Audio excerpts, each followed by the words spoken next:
اپنے پیارے پیغمبر فرماتا ہے کہ میں خود درود بھیجتا ہوں اپنے پیارے پیغمبر حضرت محمد مصطفیٰ صلی اللہ علیہ وآلہ وسلم پر، اور میرے جتنے فرشتے ہیں نوری مخلوق ہیں یہ بھی میرے نبی پر سب مل کر درود پڑھتے رہیں گے۔ اللہ تعالیٰ فرماتا ہے کہ اے ایمان والو تم بھی میرے نبی حضرت محمد مصطفیٰ صلی اللہ علیہ وآلہ وسلم پر درود پڑھو۔ یہ میرے اللہ پاک کا ہمیں واضح حکم ہے، اور یہ کام یہ عمل اللہ کی ذات خود بھی کرتی ہے۔ قرآن پاک سورۃ احزاب میں ارشاد باری تعالیٰ ہے، ترجمہ، بے شک اللہ اور اس کے فرشتے نبی پر درود بھیجتے ہیں، اے ایمان والو تم بھی اس پر درود اور سلام بھیجو۔ حضرت ابو طلحہ انصاری رضی اللہ تعالی عنہ فرماتے ہیں، ایک دن حضور اکرم صلی اللہ علیہ وآلہ وسلم تشریف لائے اور بشاشت چہرہ اقدس میں نمایاں تھی۔ ارشاد فرمایا، میرے پاس حضرت جبرائیل علیہ السلام آئے اور کہا، آپ کا رب عز و جل فرماتا ہے کہ آپ راضی نہیں کہ آپ کی امت میں جو کوئی آپ پر درود بھیجے میں اس کے 10 درجات بلند کرتا ہوں، 10 گناہ معاف کرتا ہوں اور 10 نیکی میں اضافہ کرتا ہوں۔ حضرت عبداللہ بن مسعود رضی اللہ تعالی عنہ سے علیہ وآلہ وسلم نے ارشاد فرمایا، قیامت کے دن مجھ سے سب لوگوں میں قریب وہ ہوگا جس نے سب سے زیادہ مجھ پر درود بھیجا ہے۔ حضرت انس رضی اللہ تعالی عنہ سے روایت ہے، حضور اقدس صلی اللہ علیہ وآلہ وسلم نے ارشاد فرمایا، تو مجھ پر ایک بار درود بھیجے اور وہ قبول ہو جائے تو اللہ تعالیٰ اس کے اسی برس کے گناہ معاف مٹا دے گا۔ حضرت عبداللہ بن عمر رضی اللہ تعالی عنہما فرماتے ہیں، جو نبی کریم صلی اللہ تعالی علیہ وآلہ وسلم پر ایک بار درود بھیجے تو اللہ تعالیٰ اس کے فرشتے اس پر 70 بار خوشی کی نگاہ سے دیکھتے ہیں۔ تو اللہ رب العزت فرماتے ہیں، میں بھی، میرے تمام نوری مخلوق فرشتے بھی، اور میں بندوں کو بھی حکم دے رہا ہوں کہ جو مجھ کو مانتے ہیں، جو میرے نبی صلی اللہ علیہ وآلہ وسلم پر ایمان لے کر آئے ہیں، ان کو بھی حکم دے رہا ہوں کہ یہ عمل تم بھی کرو۔ وہ عمل کون سا ہے؟ اور وہ عمل یہ ہے کہ درود پاک پڑھو۔ اسی طرح درود شریف کی فضائل میں سے ایک اہم فضیلت یہ بھی ہے کہ درود شریف کے بغیر کوئی سی بھی دعا قبول نہیں ہوتی۔ حضرت عمر رضی اللہ عنہ کا قول ہے کہ مجھے یہ بات پہنچی ہے کہ جب تک کسی دعا کے ساتھ حضور اکرم صلی اللہ علیہ وآلہ وسلم پر درود پاک نہ پڑھا ہو، وہ زمین و آسمان کے درمیان معلق رہتی ہے۔ سیدنا جابر بن عبداللہ رضی اللہ عنہما سے روایت ہے کہ نبی پاک صلی اللہ علیہ وآلہ وسلم منبر پر جلوہ افروز ہوئے، جب پہلی سیڑھی پر چڑھے تو فرمایا آمین، پھر دوسری سیڑھی پر چڑھے تو فرمایا آمین، پھر تیسری پر چڑھے تو فرمایا آمین۔ صحابہ نے کہا، اللہ کے رسول، ہم نے آپ کو 3 مرتبہ آمین کہتے ہوئے سنا۔ آپ صلی اللہ علیہ وآلہ وسلم نے فرمایا، جب میں پہلی سیڑھی پر چڑھا تو جبرائیل امین میرے پاس آئے اور کہا، بدبخت ہے وہ شخص جس نے رمضان کا مہینہ پایا پھر وہ گزر گیا، اس کی بخشش نہ ہوئی۔ تو میں نے کہا آمین، پھر کہا، بدبخت ہے وہ بندہ جس نے اپنے والدین یا دونوں میں سے ایک کو پایا اور انہوں نے اس کو جنت میں داخل نہ کروایا۔ تو میں نے کہا آمین، پھر کہا، کم بخت ٹھہرا وہ شخص جس کے سامنے آپ کا ذکر ہو اور اس نے آپ پر درود نہ پڑا۔ میں نے کہا آمین۔ ناظرین اکرام، خود ہی اندازہ لگاؤ کہ کتنی سخت وعید آئی ہے۔ اللہ کا حکم ہے اور اللہ کے حکم کو لے کر آنے والا سارے فرشتوں کا سردار فرشتہ حضرت جبرائیل امین علیہ الصلوۃ والسلام ہے، اور جس ہستی کے پاس وہ فرشتہ آتا ہے وہ سارے نبیوں کا امام ہے۔ اب میرے نبی آمین کہہ رہے ہیں اور اللہ کا حکم ہے، اور اس کے اندر کوئی شک و شبہ باقی نہیں ہے کہ وہ دعائیں قبول ہو چکی ہیں۔ میرے بھائیوں اور بہنوں، میرے نبی پاک صلی اللہ علیہ وآلہ وسلم پر درود پڑھنا عین عبادت ہے۔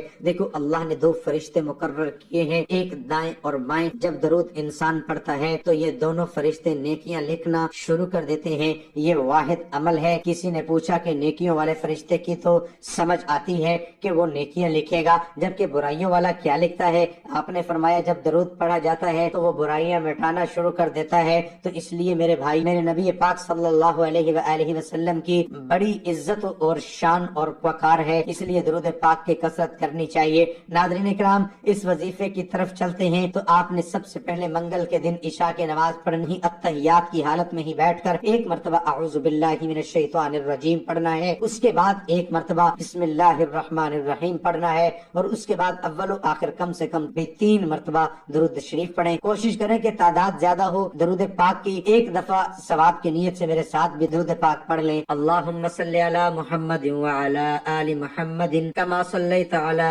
ابراہیم وعلی آل ابراہیم انک حمید مجید۔ اللہم بارک علی محمد وعلی آل محمد کما بارکت علی ابراہیم وعلی آل ابراہیم انک حمید مجید۔ درود پاک پڑھ کر الحمدللہ شریف یعنی سورۃ فاتحہ جو ہے آپ نے صرف 3 مرتبہ پڑھنا ہے۔ بسم اللہ الرحمن الرحیم، الحمدللہ رب العالمین، الرحمن الرحیم، مالک یوم الدین، ایاک نعبد و ایاک نستعین، اهدنا الصراط المستقیم صراط الذین انعمت علیہم غیر المغضوب علیہم ولا الضالین۔ جب آپ اس آیت پر پہنچے تو یہی آیت 11 مرتبہ پڑھ لے۔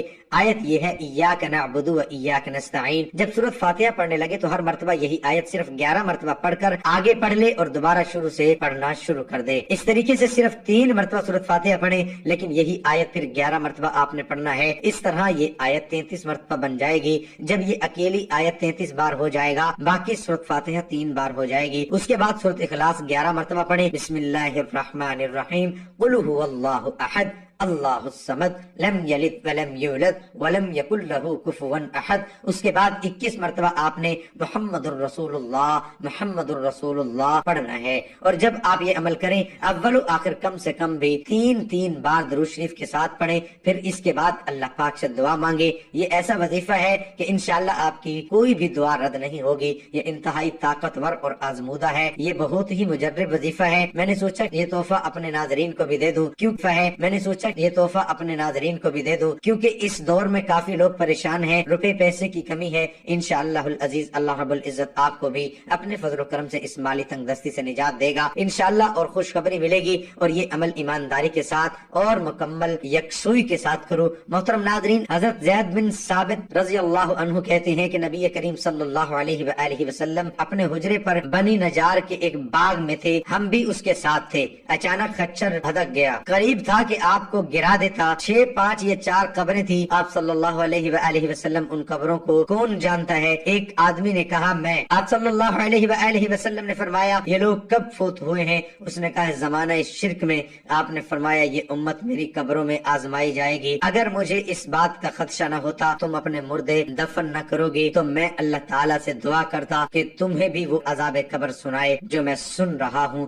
زید نے کہا پھر آپ ہماری طرف متوجہ ہو گئے اور کہنے لگے عذاب سے اللہ کی پناہ مانگو۔ صحابہ کہنے لگے ہم لوگ عذاب سے اللہ کی پناہ میں آتے ہیں۔ آپ نے فرمایا قبر کے عذاب سے اللہ کی پناہ مانگو۔ صحابہ نے کہا ہم قبر کے عذاب سے اللہ کی پناہ میں آتے ہیں۔ آپ صلی اللہ علیہ وآلہ وسلم نے فرمایا ظاہری اور باطنی فتنوں سے اللہ کی پناہ مانگو۔ صحابہ نے کہا ہم ظاہری اور باطنی فتنوں سے اللہ کی پناہ میں آتے ہیں۔ آپ صلی اللہ علیہ وآلہ وسلم نے فرمایا دجال کے فتنے سے اللہ کی پناہ مانگو۔ صحابہ نے کہا ہم دجال کے فتنے سے اللہ کی پناہ میں آتے ہیں۔ حضرت ابو سعید خدری رضی اللہ عنہ کہتے ہیں کہ میں نبی کریم صلی اللہ علیہ وآلہ وسلم کے پاس آیا، آپ بخار میں تپ رہے تھے، میں نے اپنا ہاتھ آپ پر رکھا تو لحاف کے اوپر سے بخار کی حرارت محسوس کی۔ میں نے کہا اے اللہ کے رسول یہ کتنا شدید؟ آپ صلی اللہ علیہ وآلہ وسلم نے فرمایا ہمیں تکلیف بھی دگنی دی جاتی ہے اور اجر بھی دگنا دیا جاتا ہے۔ میں نے کہا اے اللہ کے رسول لوگوں میں سب سے زیادہ آزمائش کس پر آتی ہے؟ آپ صلی اللہ علیہ وآلہ وسلم نے فرمایا انبیاء علیہ السلام پر، پھر نیک لوگوں پر، کسی کی محتاجی میں آزمایا جاتا ہے، حتیٰ کہ اس کے پاس صرف وہ چادر بچتی ہے جو اسے ڈھانپتی ہے، اور وہ آزمائش میں اتنا خوش ہوتا ہے جتنا تم سے کوئی بھی شخص خوشحالی میں مسرور ہوتا ہے۔ رسول اللہ صلی اللہ علیہ وآلہ وسلم نے ارشاد فرمایا اللہ کی قسم مجھے تمہارے لیے غریبی کا خوف نہیں ہے، بلکہ مجھے خوف ہے کہ پہلے قوموں کی طرح کہیں تمہارے لیے دنیا یعنی مال و دولت کھول دی جائے اور تم اس کے پیچھے پڑ جاؤ، پھر وہ مال و دولت پہلے لوگوں کی طرح تمہیں ہلاک کر دے۔ رسول اللہ صلی اللہ علیہ وآلہ وسلم نے ارشاد فرمایا حلال واضح ہے، حرام واضح ہے، ان کے درمیان 6 مشتبہ چیزیں ہیں جن کو بہت سارے لوگ نہیں جانتے۔ جس شخص نے شبہ والی چیزوں سے اپنے آپ کو بچا لیا اس نے دین اور عزت کی حفاظت کی، اور جو شخص مشتبہ چیزوں میں پڑے گا وہ حرام چیزوں میں پڑ جائے گا، اس چرواہے کی طرح جو دوسرے کی چراگاہ کے قریب بکریاں چراتا ہے، کیونکہ بہت ممکن ہے کہ اس کا جانور دوسرے کی چراگاہ سے کچھ چر لے۔ اچھی طرح آگاہ ہوتی ہے، یاد رکھو کہ اللہ کی زمین اللہ کی چراگاہ اس کی حرام کردہ چیزیں ہیں۔ اور سن لو جس کے اندر ایک گوشت کا ٹکڑا ہے جب وہ سمر جاتا ہے تو سارا جسم سمر جاتا ہے، اور جب وہ بگڑ جاتا ہے تو پورا جسم بگڑ جاتا ہے۔ سن لو یہ گوشت کا ٹکڑا دل ہے۔ اللہ تعالی ہم سب کا حامی و ناصر ہو۔